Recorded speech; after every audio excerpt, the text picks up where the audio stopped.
ഇന്ന് എൻ്റെ കൂട്ടുകാരി സിന്ധു വിജയൻ്റെ വീട്ടിലെ മനോഹരമായ പൂന്തോട്ട കാഴ്ചകളാണ് കേട്ടോ നിങ്ങൾക്ക് ഷെയർ ചെയ്യുന്നത്. മലമ്പുഴയിലാണ് ഈ പൂന്തോട്ടം ഉള്ളത്. സിന്ധുവിൻ്റെ പൂന്തോട്ടം ഇതിനു മുമ്പ് ഞാൻ നമ്മുടെ ചാനലിലും അതുപോലെ നമ്മുടെ ഗ്രൂപ്പിലൊക്കെ ഷെയർ ചെയ്തിരുന്നു. ഒത്തിരി പേര് ആ പൂന്തോട്ടം കണ്ട് ഇഷ്ടം അറിയിച്ചിട്ടുള്ളതാണ്. ഇപ്പോൾ നമുക്ക് ഈ ഒരു മനോഹരമായ ക്രിയേറ്റിവിറ്റി ഒക്കെ കാണുമ്പോൾ അത് നിങ്ങളിലേക്കൊന്ന് കാണിക്കാനായിട്ട് എത്തിക്കണമെന്ന് തോന്നി അങ്ങനെ ഷെയർ ചെയ്യുന്ന കേട്ടോ.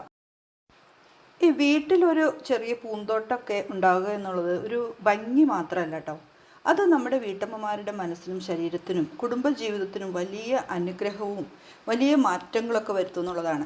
ഞാൻ ഇന്ന് നമ്മുടെ ഈ പൂന്തോട്ട കാഴ്ചകൾ കാണിക്കുന്നതിൻ്റെ ഒപ്പം നമ്മുടെ വീട്ടിലൊരു പൂന്തോട്ടം നമ്മൾ ഉണ്ടാക്കുമ്പോൾ നമുക്ക് എന്തൊക്കെ നേട്ടങ്ങളാണ്, എന്തൊക്കെയാണ് നമുക്ക് ലഭിക്കുന്നത് എന്നുള്ളത് ചെറിയ എൻ്റെ അറിവ് വെച്ച് ഞാൻ ഒന്ന് പറഞ്ഞു പോകുന്നുണ്ട് കേട്ടോ. അപ്പോൾ ഈ മനോഹരമായ പൂന്തോട്ട കാഴ്ചകളോടൊപ്പം ഞാൻ പറയുന്നത് ഒന്ന് കേട്ടു പോകാനായിട്ട് ശ്രമിക്കണേ. ഏറ്റവും പ്രധാനം മനസ്സിന് വലിയൊരു സമാധാനം ലഭിക്കും എന്നുള്ളതാണ്. ആ പൂക്കളെയൊക്കെ ഒന്ന് നോക്കി ചെടികളെയൊക്കെ ഒന്ന് പരിപാലിച്ച് ചിലവഴിക്കുന്ന സമയം മനസ്സിലെ ടെൻഷൻ കുറയും, വിഷമങ്ങൾ കുറയും അല്ലേ. ഒരു പൂവ് വിരിയുന്നത് കാണുമ്പോൾ നമ്മുടെ മനസ്സിലേക്ക് എത്ര സന്തോഷമാണ് നിറയുന്നതെന്ന് അത് അനുഭവിച്ചിട്ടുള്ളവർക്ക് അത് മനസ്സിലാകും. ഏകാന്തത കുറയാൻ നമ്മളെ സഹായിക്കും. വീട്ടിൽ ഒറ്റപ്പെട്ട് കഴിയുന്ന സമയങ്ങൾ ചെടികൾ നല്ലൊരു കൂട്ടായിരിക്കും. അവയെ പരിപാലിക്കുന്നത് ജീവിതത്തിൽ ഒരു ഉത്സാഹവും എപ്പോഴും നമ്മൾ എൻഗേജ്ഡ് ആയിട്ടിരിക്കാനും നമ്മൾ നല്ല കർമ്മനിരതരായിട്ടിരിക്കാനൊക്കെ ഈ ഒരു പൂന്തോട്ട പരിപാലനം നമ്മെ സഹായിക്കുന്നുണ്ട് കേട്ടോ. പ്രകൃതിയെ കൂടുതൽ സ്നേഹിക്കുന്നവർക്ക്, പ്രകൃതിയോട് കൂടുതൽ അടുത്ത് നിൽക്കുന്നവർക്ക്, അവയെ പരിപാലിക്കുന്നവർക്ക് സാധാരണയായിട്ട് ക്ഷമയും ശാന്തതയും കൂടുതലായിരിക്കും. ഈ പൂന്തോട്ട പരിപാലനം നമ്മുടെ മനസ്സിനെ മൃദുവാക്കുന്ന ഒരു കാര്യം കൂടിയാണ് കേട്ടോ. പൂക്കൾ നിറഞ്ഞ ഭംഗിയുള്ള വൃത്തിയുള്ള വീട് കാണുമ്പോൾ തന്നെ നമ്മുടെ വീട്ടിലുള്ളവർക്കും പുറത്തുനിന്ന് വരുന്ന അതിഥികൾക്കൊക്കെ എപ്പോഴും മനസ്സിലൊരു സന്തോഷം നിറയും. അതുകൊണ്ട് തന്നെ എപ്പോഴും ആ വീട്ടിലൊരു പോസിറ്റീവ് എനർജി ഉണ്ടാകാൻ അത് സഹായിക്കും.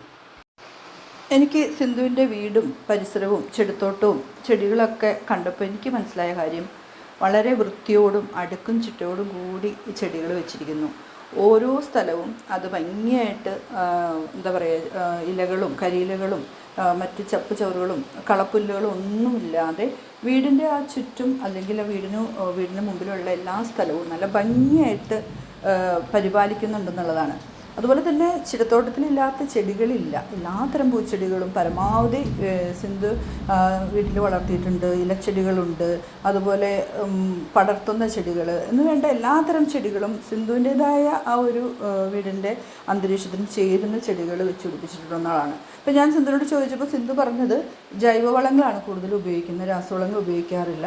എപ്പോഴും ഇവരുടെ അടുത്ത് പോയിട്ട് ഇവരോട് സംസാരിക്കുക, ഇവരുടെ പരിപാലനമൊക്കെയാണ് ഇവരെ കൂടുതൽ ഹെൽത്തി ആക്കുന്നതെന്നാണ് എനിക്ക് സിന്ധു പറഞ്ഞത് കേട്ടോ.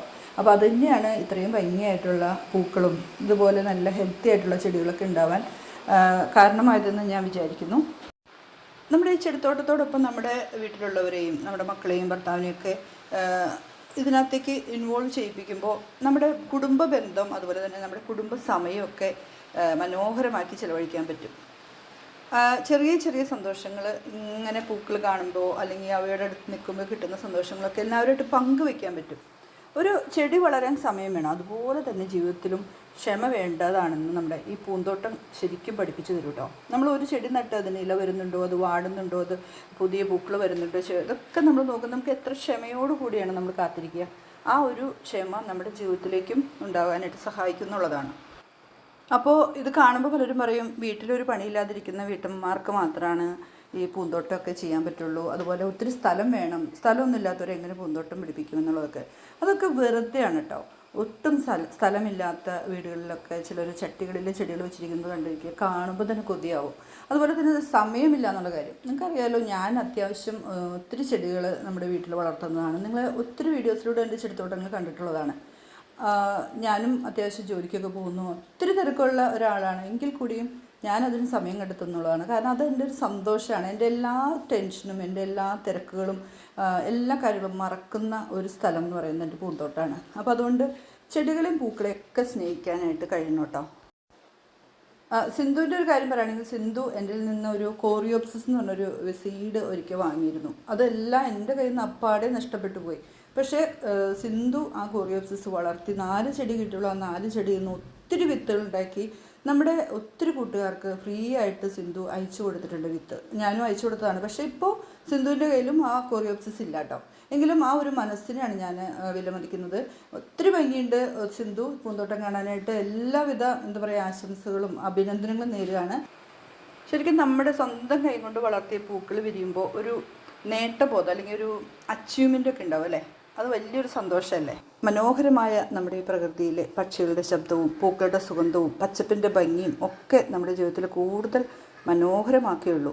അപ്പോൾ പൂക്കൾ വിരിയുന്നത് പോലെ നമ്മുടെ മനസ്സും വിരിയട്ടെ എന്ന ആശംസകളോടെ മറ്റൊരു വീഡിയോ ആയിട്ട് നമുക്ക് വീണ്ടും കാണാം കേട്ടോ.